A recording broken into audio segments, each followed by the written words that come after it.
recently, the Air Force somehow, for a 10-day period of time, had no money. Do you guys know how that happened? I can speak to it, yeah.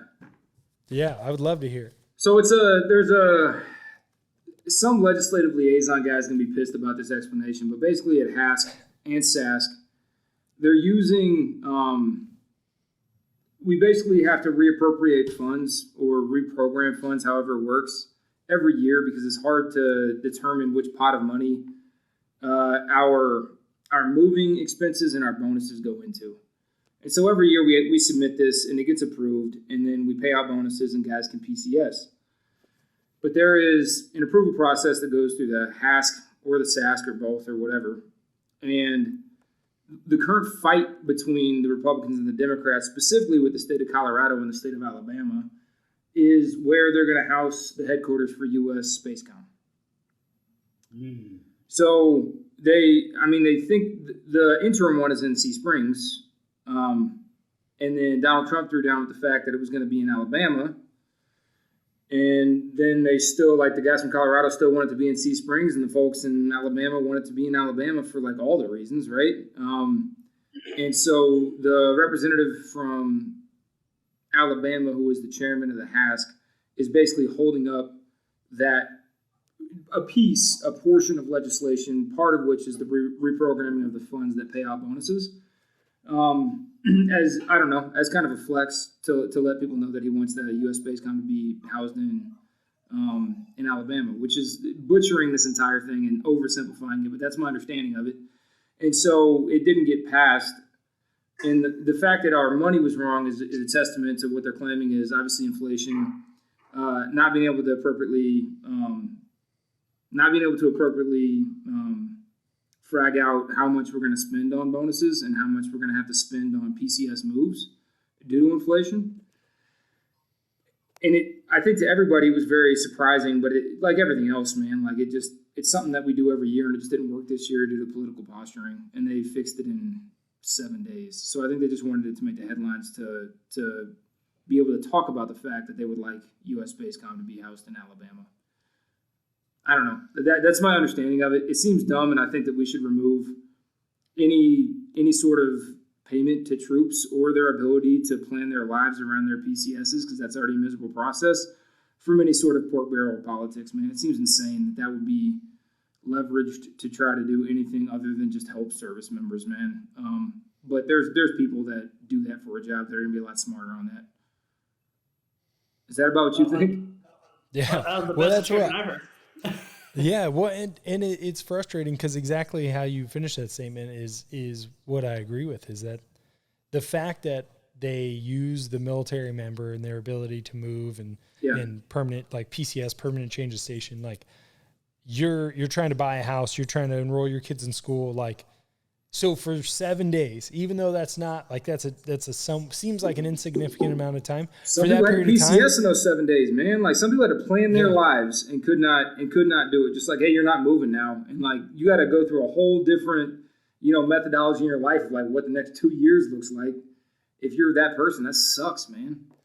Yeah, and to do it over the summer, which if people don't know, like the summer is PCS season. Like April to October is when the majority of your military members move.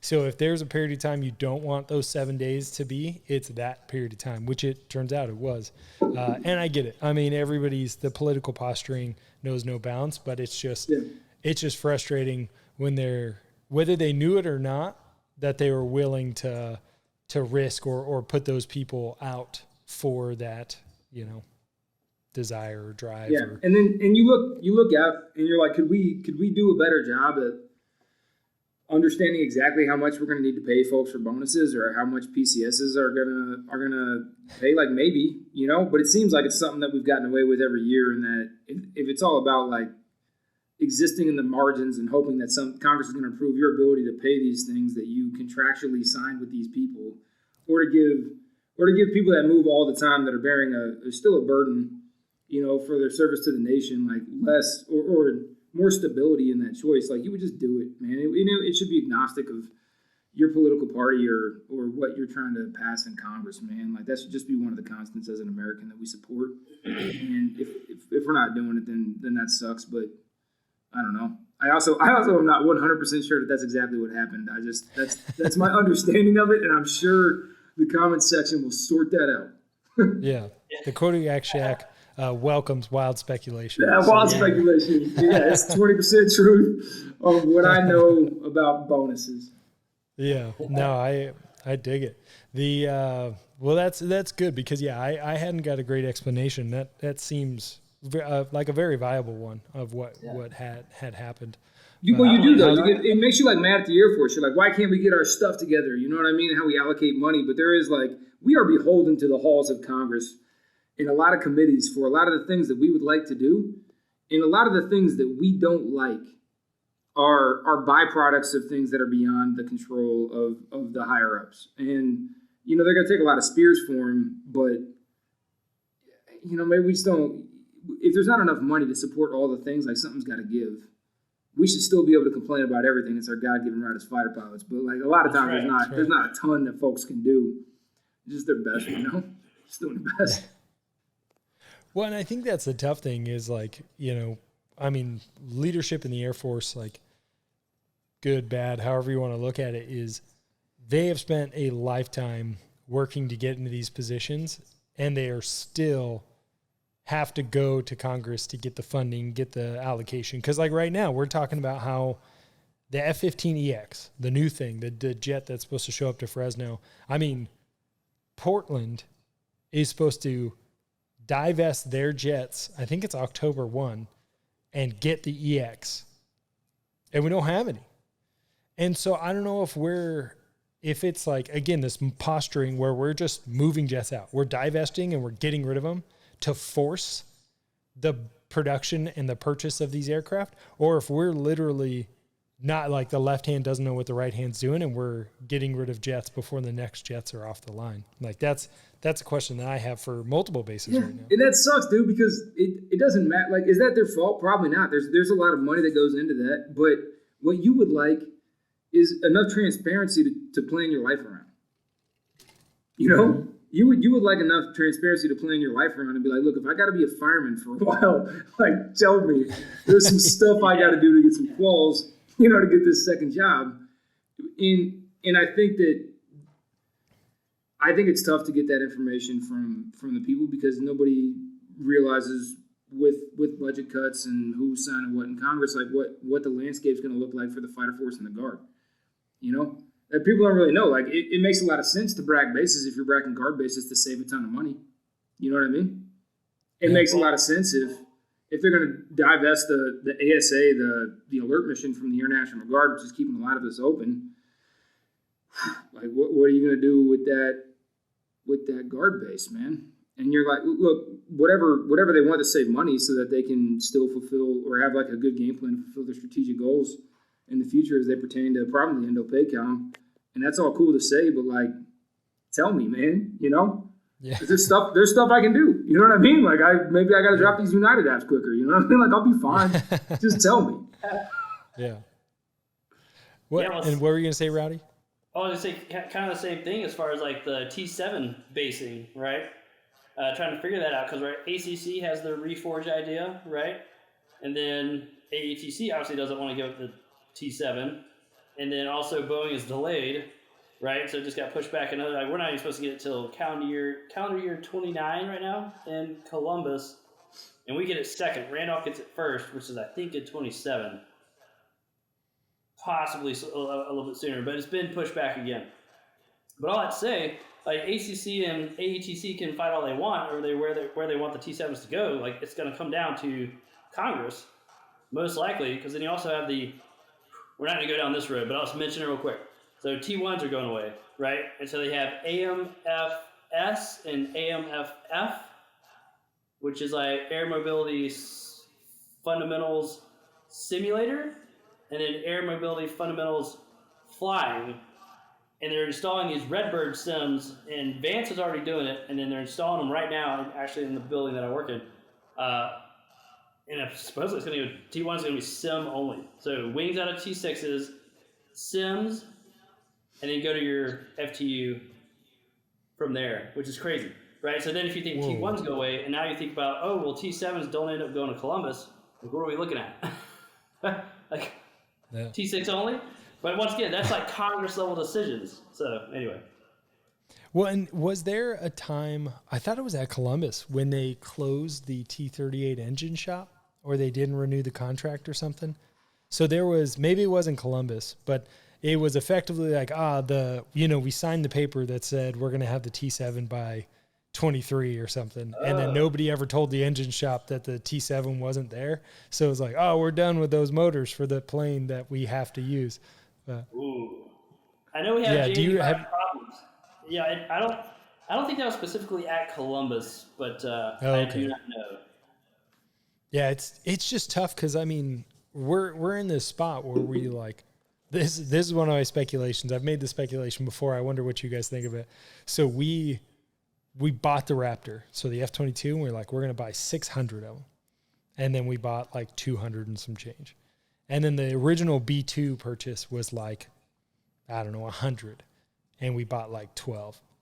And then the F-35 is like, oh, we're going to buy like 4,000. And now it's like, we're going to buy like 1,700 if we're lucky.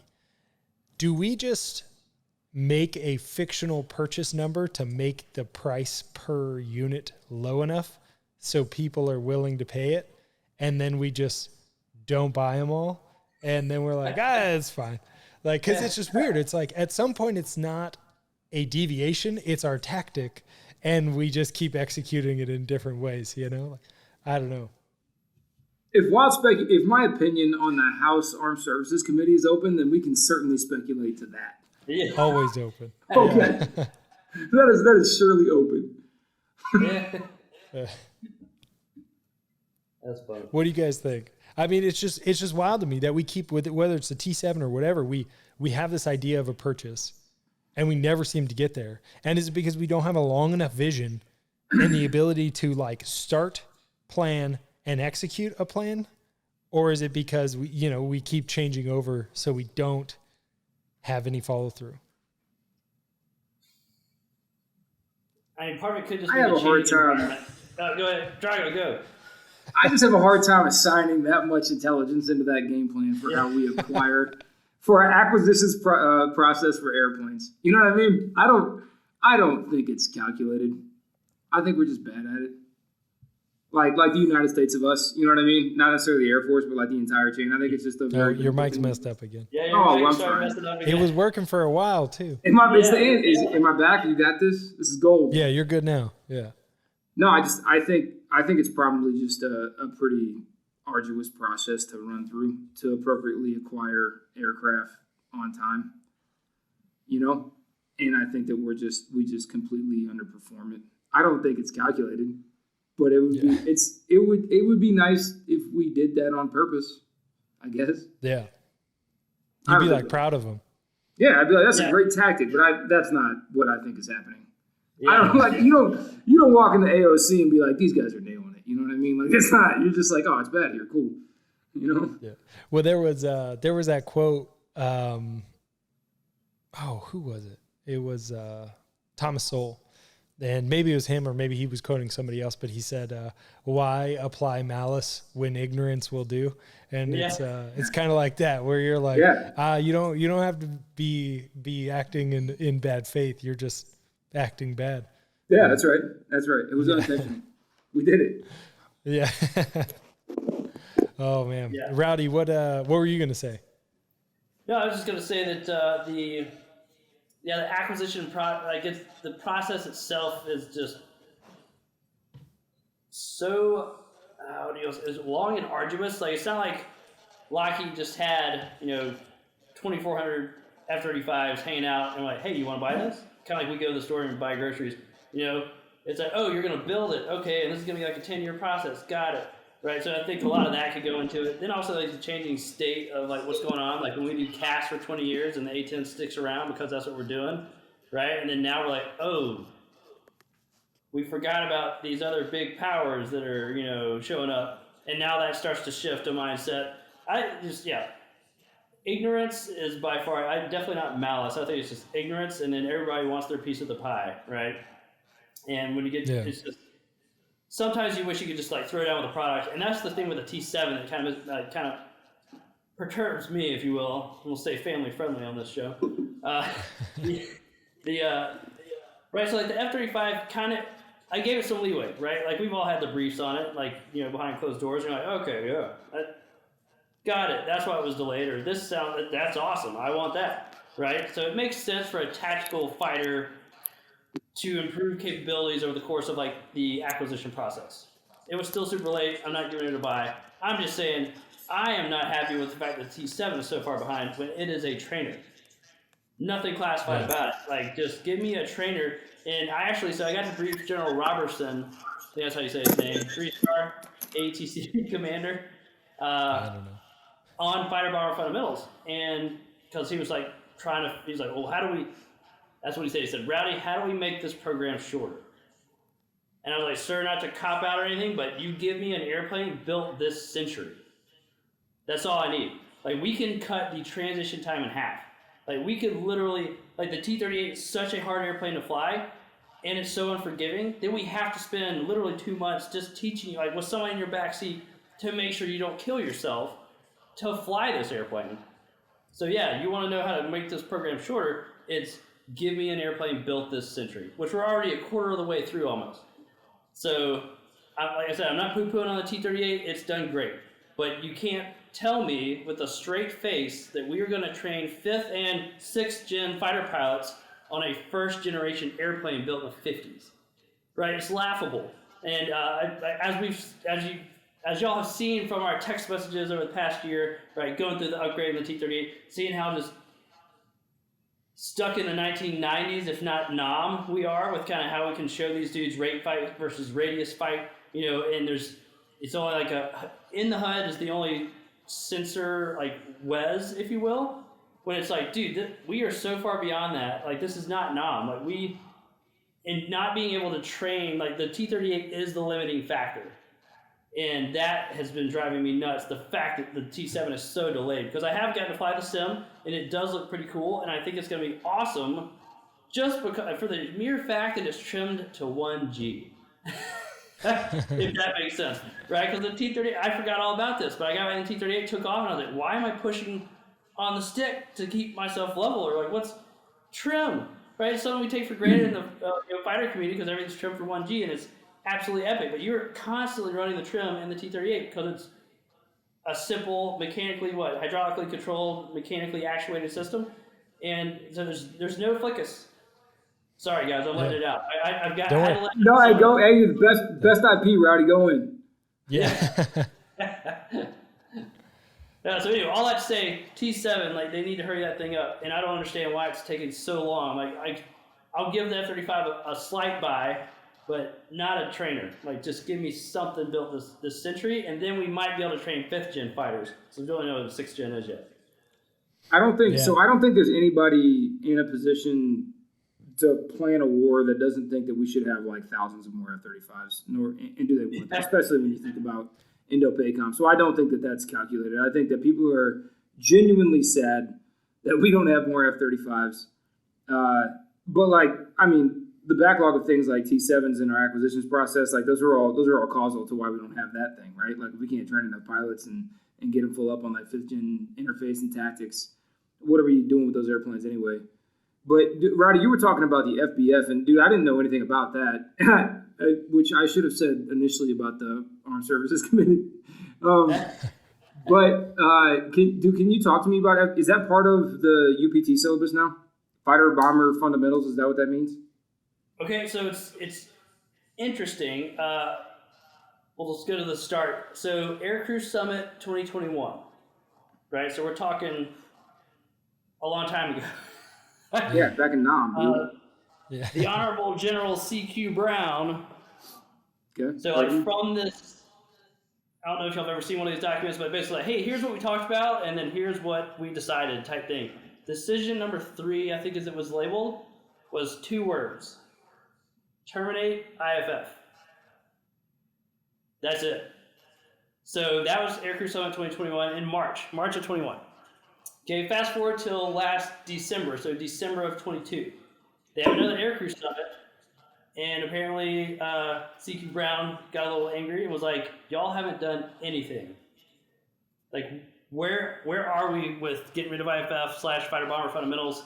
And now, side note to that, when we contracted Boeing to build the T-7, they were going to kind of give us provide a syllabus with it, kind of, hey, here's how you should train. Okay?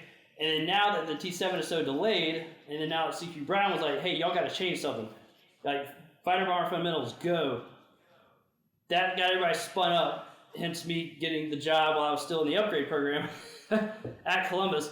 Because if you think about it, they needed students, right, with the UPT environment, and they also needed IFF. Vance and Laughlin do not have IFF, right?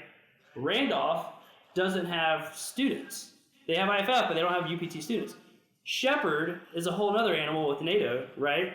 So Columbus, we're not special. We're just the only ones that actually have UPT students and have IFF organically there. So they took the graduate pilot training syllabus, so T-38s, and they took the IFF syllabus and just put them together. And they said, here's fighter bomber fundamentals. This is how we're going to get started. So class 1 started back in June here at Columbus, and for ease of transition, nothing really changed, but except for the name. Like I said, they used the word bolt-on syllabus, and they literally just combine them. But that gets to the problem of, well, what do you do with your IP cadre? Because you have 11 Ks, as I discussed earlier, teaching in the 50th, so the graduate pilot training portion, and then you have all the 11Fs and IFF. And that is not even just the pilots, but then also the jets themselves are maintained differently, right? So if you look back at your logbooks, you're going to see you have T-38C time, and then you have T-38C IFF time. So even the HARM, right, so Air Resource Management Group, whatever they are, the SARMs, they track the time differently.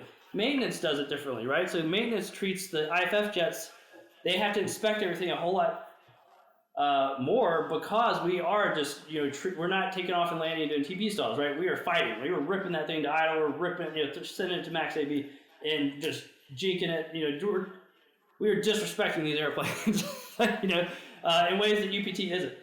So that's kind of been my job, is like, well, how do we essentially combine the 49th and the 50th IP cadre?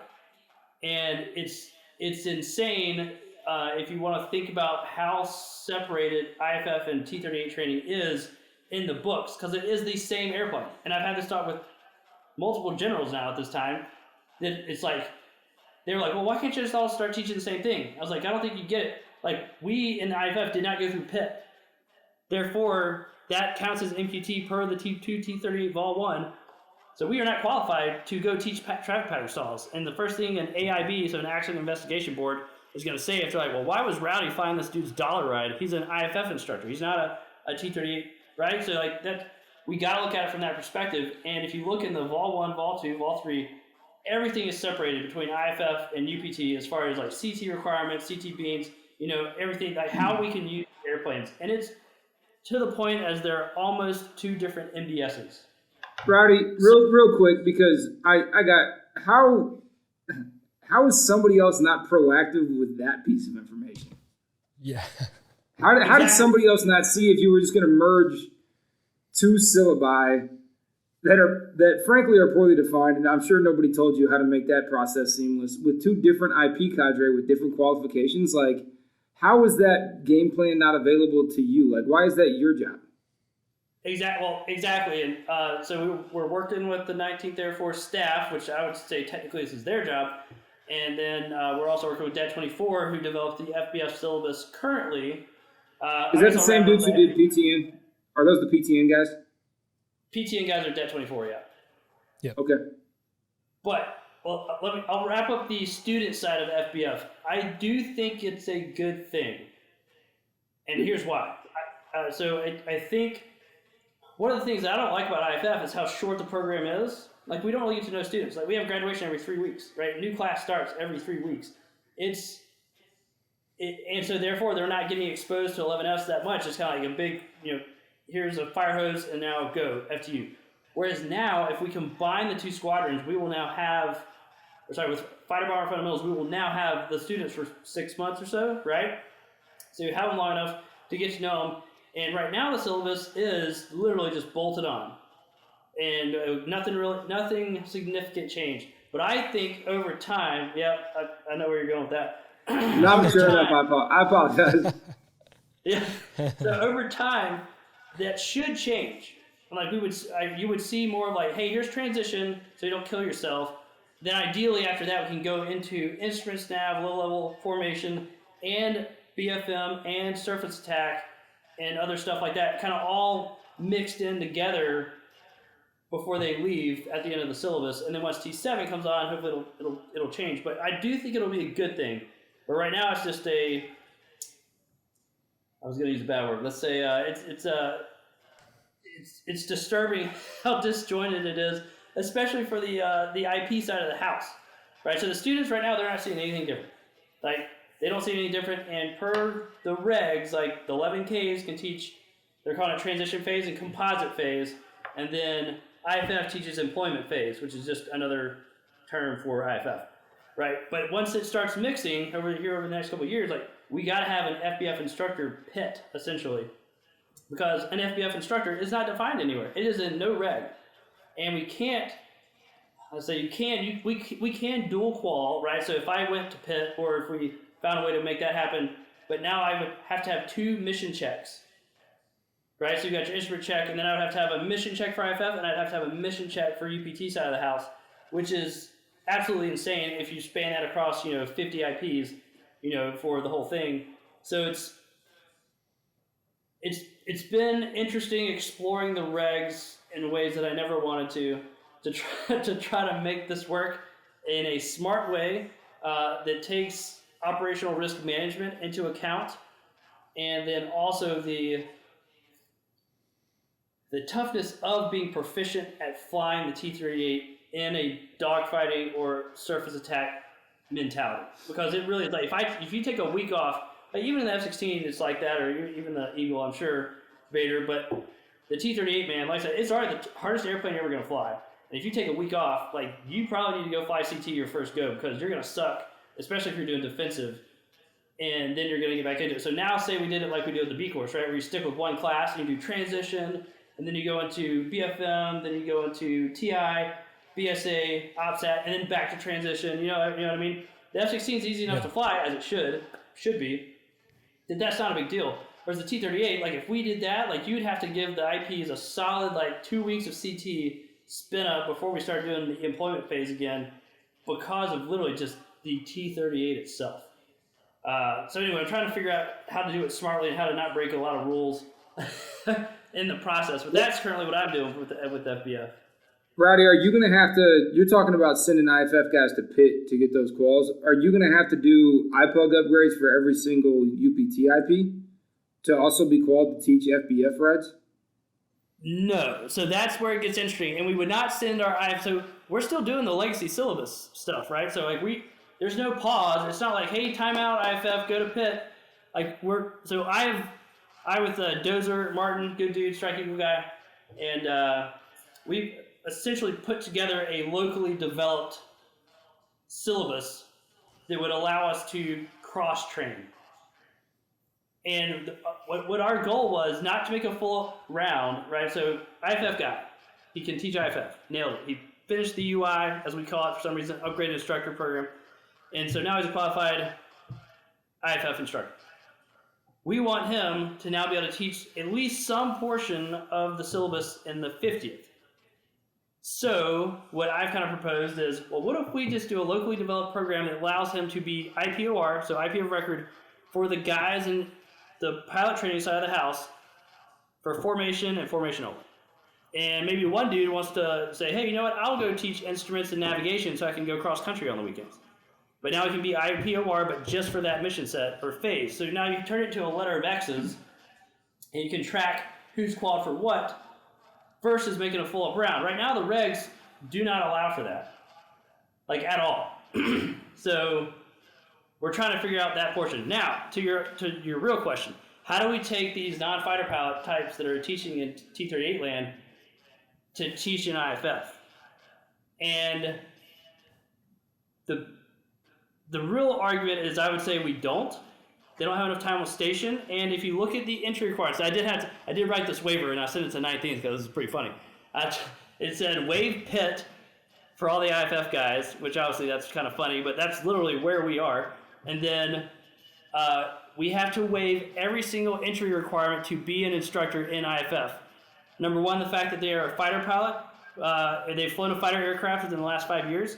Second, they have to be a 4-ship flight lead, and they have to have at least 500 hours in fighter-type airplanes.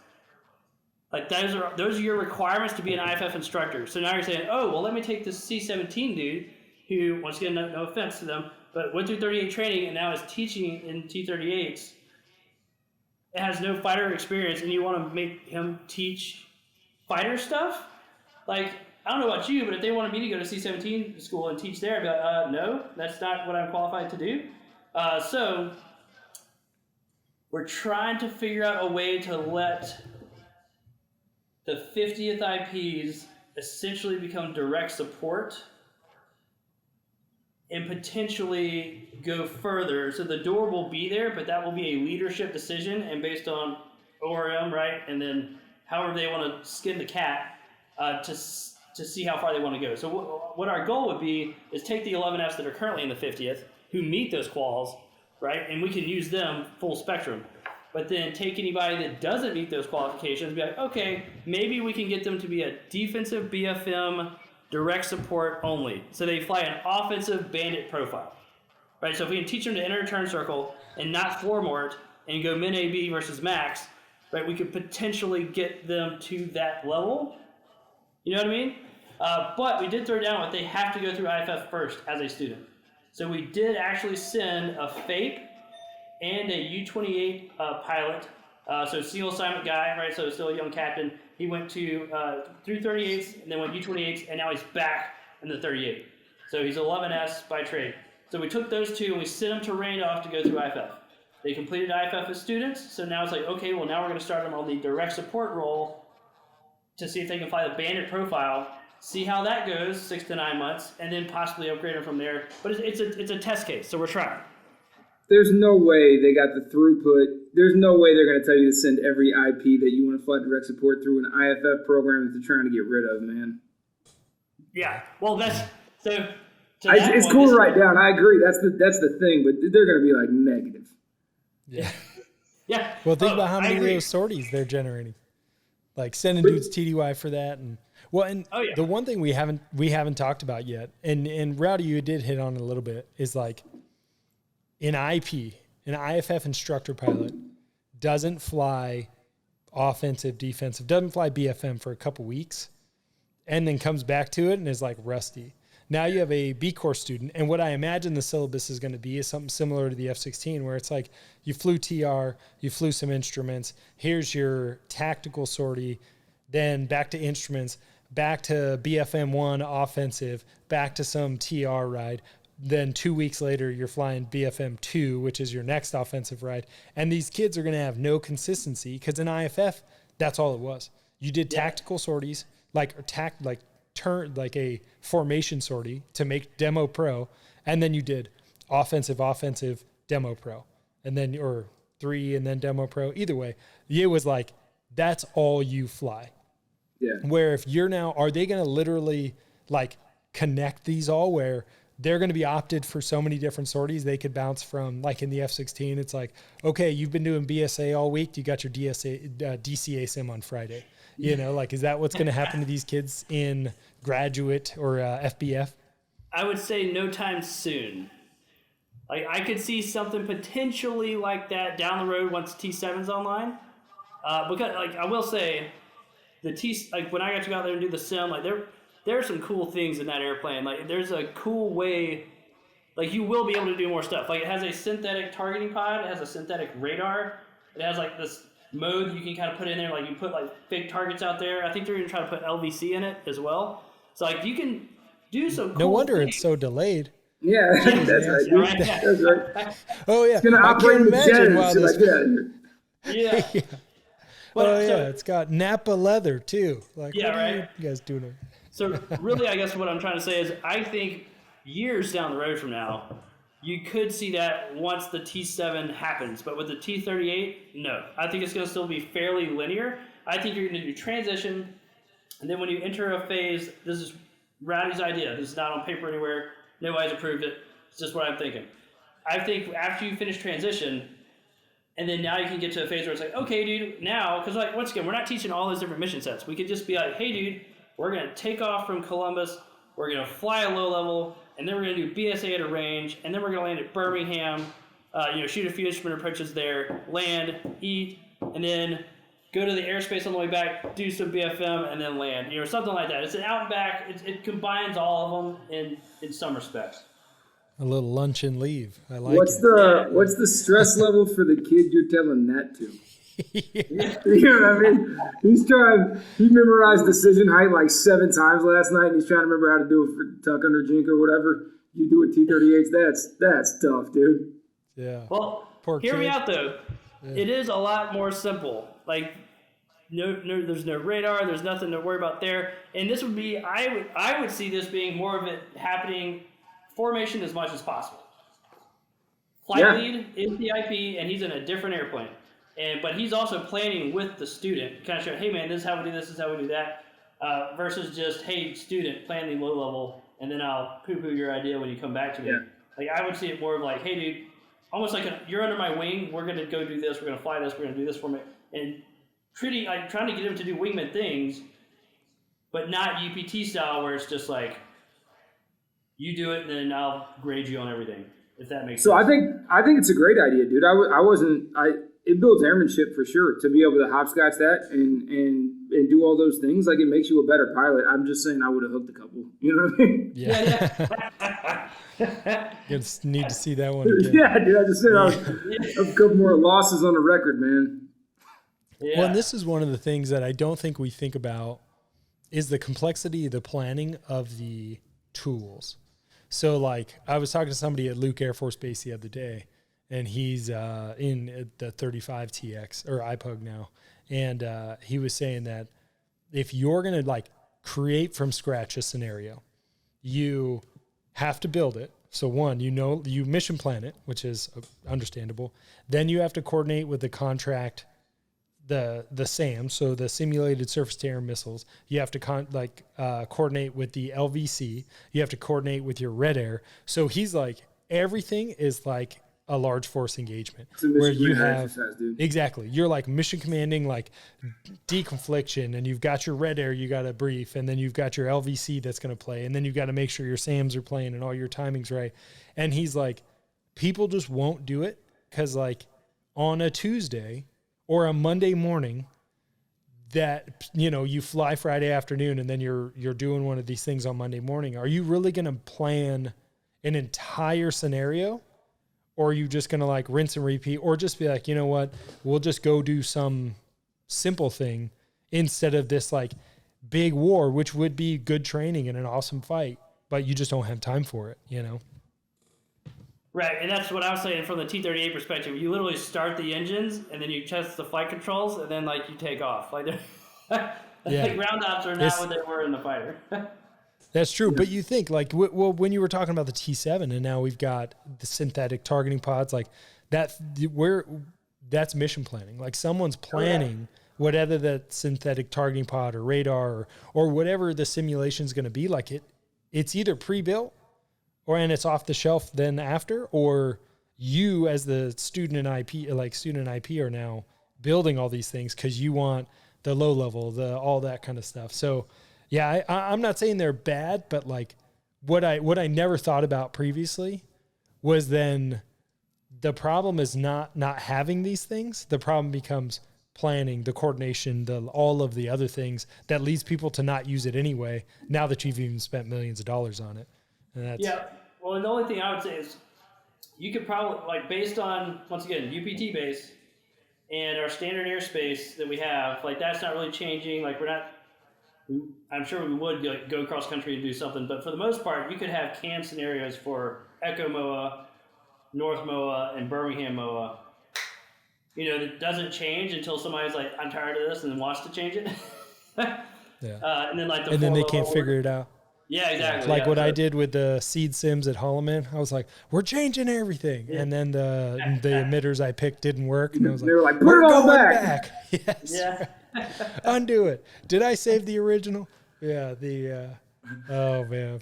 Well, sweet. Well, guys, this is we've been here for a while. Hopefully, the first half of this chat was saved, but that's future us problems.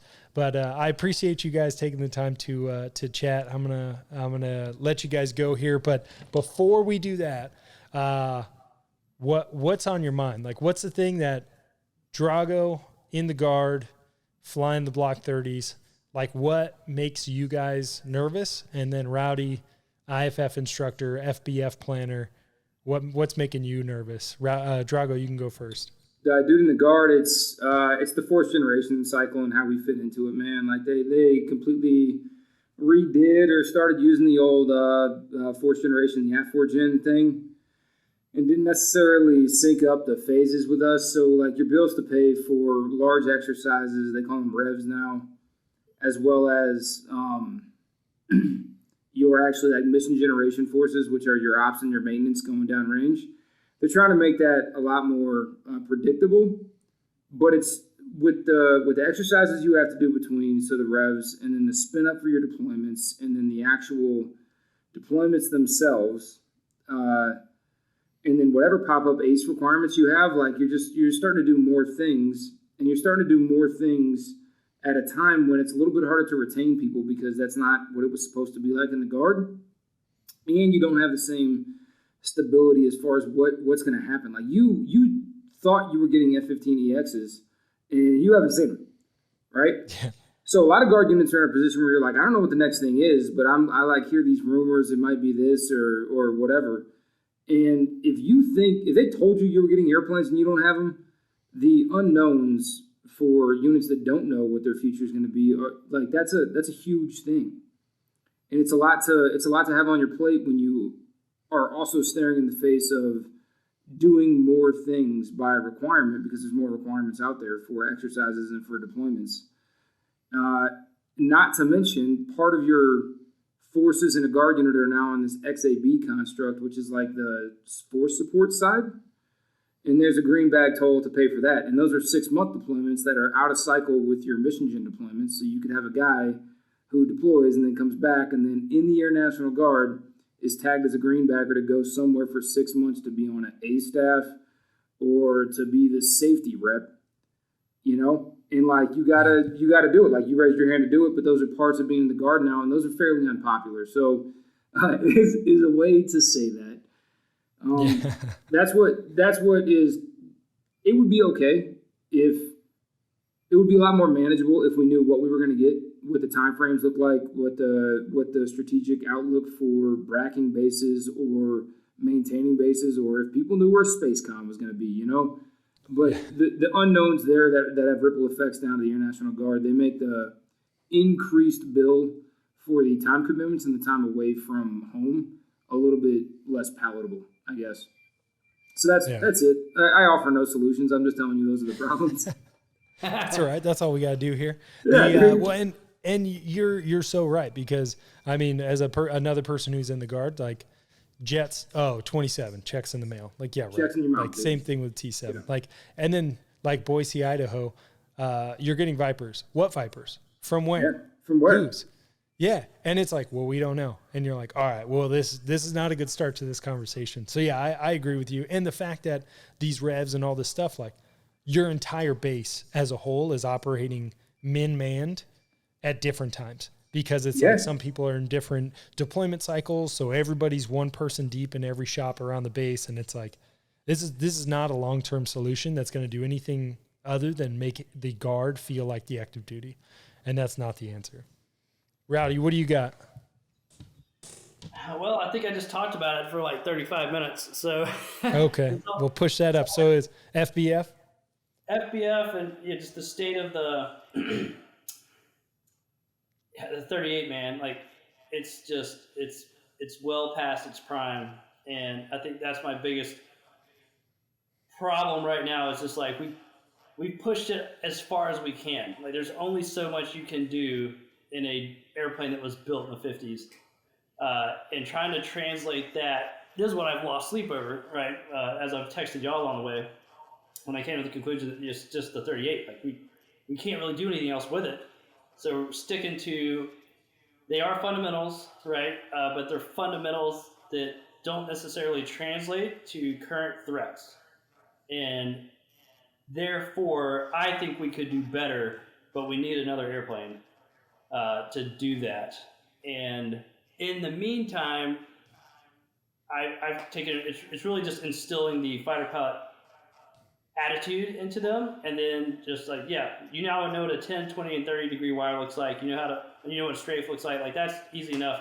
But as far as the dogfighting, it's good, but it's also, it could be better, right? And I would say that's my biggest angst. Like, just give me a T7, give me something. Go buy T50s, for crying out loud. Like, just go buy something off the shelf. Get me something to replace this airplane.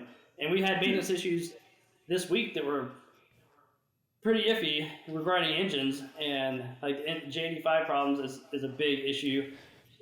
It's like, and everybody's referred to, oh, it's a death trap and all that stuff. It's like, really, it's just old. So it would be nice if we could just get another airplane. Yeah, I do. I don't like that the idea to merge a syllabus and then completely fold in two separate IP cadres is your problem with no outline on how to do it. You know what I mean? That's not the intent of the exercise. Like, rowdy little reservist in Columbus. Like, you're the guy to do it, so that's nice, but that's not your job. You know what I mean? I'm glad you're you, man. But like, somebody was like, "Hey, we're doing this new thing, and we don't have a plan. Here you go." And like, you're on your 9th sortie of the week, you know? Yeah. And that has to be somebody else's function, is the point of that. Like, I'm glad you're a great dude, but that sucks. Well, and I think one of the things we spoke about previously is that when it comes to massive money, expensive, like equipment, all those things, that's congressionally allocated. Yeah. Like 3-star generals, 4-star generals, they don't have ultimate control over those, but they have ultimate control over their syllabi, over how their people spend their time. And that's where they're doing it. Like, it seems like it's almost putting the cart before the horse here, but it's all they have control over. So they're like, well, let's do what we can control, and then hope Congress and everybody who actually controls the allocation of these things does something to help us out. Because at this point, it's just like, I don't know, just making it happen, which, yeah, I get it. Like, when you're a line IP and you're making it happen, you're like, I'm probably the only one.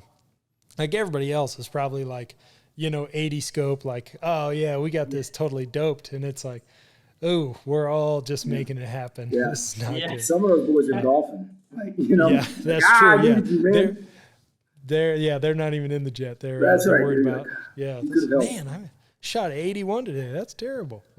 All right. Well, we got to get out of here, but guys, thanks again. We'll have to do this another time. And, but yeah, it's good seeing you guys again. Hey, you guys are the best. See ya. Hey, I'm going to try to take jets out to Columbus, Rowdy. I'll do the thing. Yeah, come on down. I'll let you know. Hey, yeah, and everybody, all the stuff, like, share, subscribe, even though I don't need to say it. And donations are always open in the show notes. And I'll add more show notes to help people know if they want to listen or not, because I got lazy on that when the listeners said something. So I appreciate you keeping me honest. All right, bye, everybody. See ya.